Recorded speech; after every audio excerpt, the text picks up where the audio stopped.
Hi అండి, అందరికీ నమస్కారం. ఇంట్లోనే ఈజీగా ఐస్ క్రీమ్ ఎలా తయారు చేసుకోవాలో చెప్తాను. నేను తయారు చేసిన వీడియో పెడుతున్నానండి. మీకు నచ్చితే ఒకసారి ఫాలో అవ్వండి. చాలా సింపుల్గానే ఉందండి. ఎవరైనా చేసుకోవచ్చు చాలా ఈజీగా. తక్కువ ఇంగ్రీడియంట్స్తో యూజ్ చేసి చేసుకోవచ్చు. మనకు ఇంట్లో రెగ్యులర్గా ఉండే ఇంగ్రీడియంట్స్తో అండి, ఎక్కువ ఏం లేవు. పాలు, కార్న్ఫ్లోరు, మొక్కజొన్న పిండి అంటారు కదా, పాలు, పంచదార, కార్న్ఫ్లోరు, వెనీలా ఎసెన్స్ అండి. ఈ 4 యూజ్ చేసి మనము ఐస్ క్రీమ్ అనేది ఇంట్లోనే తయారు చేసుకోవచ్చు ఈజీగా. నేను షుగర్ అనేది కొంచెం తీసుకున్నానండి. కార్న్ఫ్లోర్ అనేది కొలతల ప్రకారం తీసుకుంటే చాలా పర్ఫెక్ట్గా వస్తుందండి. ఇంట్లోనే ఈజీగా తయారు చేసుకోవచ్చు. స్టవ్ మీద గిన్నె పెట్టుకున్నానండి. గిన్నెలో 1/2 లీటర్ పాలు ఉన్నాయి కదా, ఆ పాలు వేసుకున్నాను. ఇప్పుడు పక్కకి కొన్ని పాలు తీసుకున్నానండి. ఎందుకంటే కార్న్ఫ్లోర్ అందులో మిక్స్ చేయాలి. పాలు అనేవి కొన్ని పాలు తీసుకోవాలి. ఆ కార్న్ఫ్లోర్ బాగా మిక్స్ చేయాలి. ఒక 1/2 స్పూన్ల దాకా పక్కకు తీసుకున్నాను.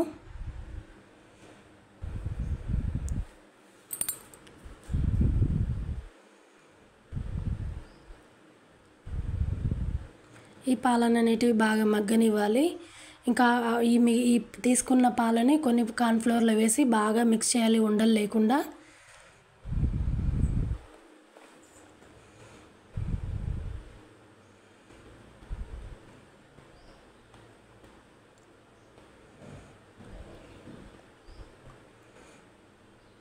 అసలు ఉండలు ఉండకూడదండి. బాగా నీట్గా ఉండలు లేకుండా ఇలా రావాలి లిక్విడ్ అనేది.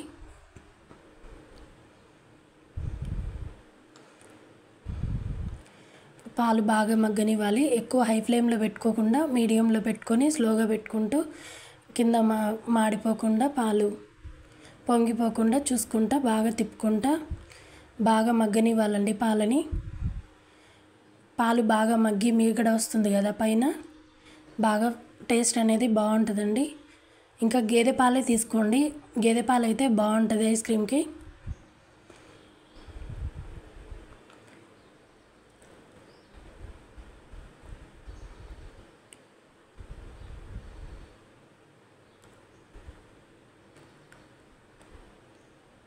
ఇప్పుడు ఇందాక మిక్స్ చేసుకున్నా కదా కార్న్ఫ్లోరు, పాలు అనేటివి, అవి ఆ మిక్సింగ్ అనేది మనం దీంట్లో వేసుకోవాలి. వేసుకొని ఉండలు లేకుండా బాగా తిప్పుకోవాలి. సిమ్లో పెట్టుకొని తిప్పుకోవాలండి, లేకుంటే మాడిపోతుంది.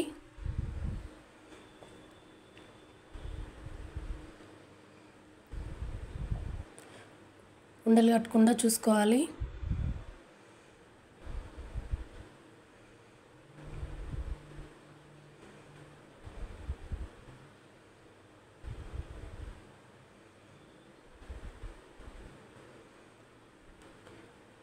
షుగర్ తీసుకున్నా కదా, ఆ షుగర్ వేసుకొని బాగా మిక్స్ చేసుకోవాలి.